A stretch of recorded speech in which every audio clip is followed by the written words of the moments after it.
गाळ केलेला आहे तो गाळ काढण्याच्या करता पण त्यांना सरकारच्या वतीनं पैसे दिले जातील आणि पुन्हा तुमची वीज पूर्ववत करण्याच्या दृष्टिकोनातनं जे काही काम करावं लागेल त्या कामाकरता पण निधी आमच्याकडनं त्या ठिकाणी दिला जाईल. काल मुख्यमंत्री पण आपल्या त्यांनी सोलापूर आणि लातूर जिल्ह्यातले काही भाग केला. आमच्या उपमुख्यमंत्र्यांनी पण काही भाग केला. काही इतर मंत्र्यांनी पण जालना असेल, संभाजीनगर असेल, अहिल्यानगर असेल, परभणी असेल असे वेगवेगळे बुलढाणा वगैरे त्या भागात गेलेले. मी काल सोलापूर आणि धाराशिवचा भाग केला. आपल्या इकडचे वर्ण काही नद्या उगम पावतात आणि त्याचं पाणी येतं, ते किती येतं, काय येतं, काही पुलाची उंची वर करावी लागेल, उचलून पूल घ्यावा लागेल, ते पण आम्ही करतोय.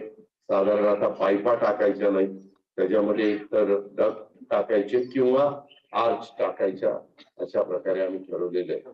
आता ह्याच्या व्यतिरिक्त काही राहिलेलं असेल तर सांगा, मी ऐकायला तयार आहे.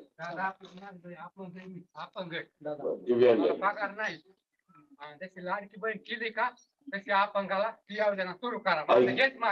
किती टक्के दिव्यांग आहे? 93%. हा, मग 93% आहे. तर आपण लाडक्या बहिणींना 3,000 रुपये महिना देतो. तुमच्या करता 2,500 रुपये महिना आपण सुरू केलेला आहे. कॅबिनेटचा निर्णय झालेला आहे. माझं तहसीलदारांना विनंती आहे की त्यांची नाव घ्या आणि ते दिव्यांगामध्ये मोडतायत 93%. फक्त त्याच्यामध्ये आम्ही एकदा पुन्हा तपासून घेणार आहे, कारण तुकाराम मुंडेंनी ते आदेश दिलेले. आपल्याला एवढंच पाहिजे आणि दिसतोच आहे, त्याच्यावर तो काही अडचण येणार त्याचे देखील कागदपत्र घ्या.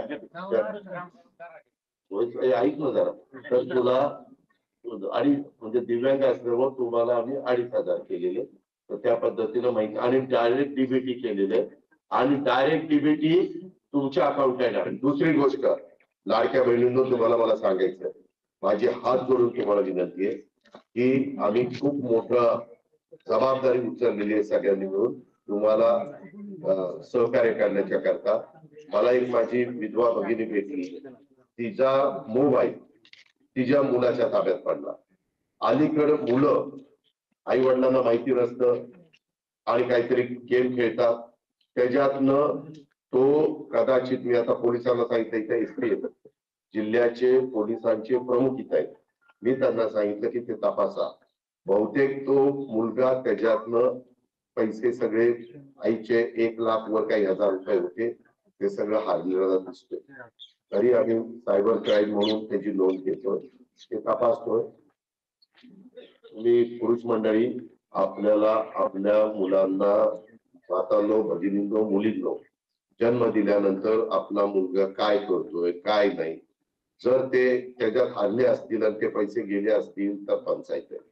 पण कुणीतरी स्वतःच्या स्वार्थाकरता काही केलेलं असेल तर ते आम्ही शोधून काढू. आता यंत्रणा खूप निघालेली आहे.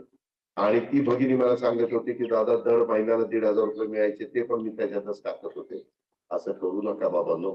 एक तर पै महत्वाचे असते, तसं तुम्ही पैसा जमून संसार चालवता ते आम्हालाही माहिती, त्यांनी पण ग्रामीण भागातून आलेला कार्यकर्ता आहे. त्यामुळं अशा गोष्टी मधल्या काळात पंतप्रधानांनी पण हे सगळं हे रद्द म्हणजे थांबवायचे, त्यांना परमिशन द्यायची नाही, अशा प्रकारचा निर्णय घेतलेला. नक्की काय झालंय, कधी झालं, तो निर्णय व्हायच्या आधी झालाय का नंतर झालंय, परंतु आता एवढ्या माझ्या भगिनी मोठ्या प्रमाणावर आहेत. मला सगळ्यांना तुम्हाला हात जोडून विनंती करायची की कृपा करून तुमचे फोन आणि ते पैसे असे जाणार नाही.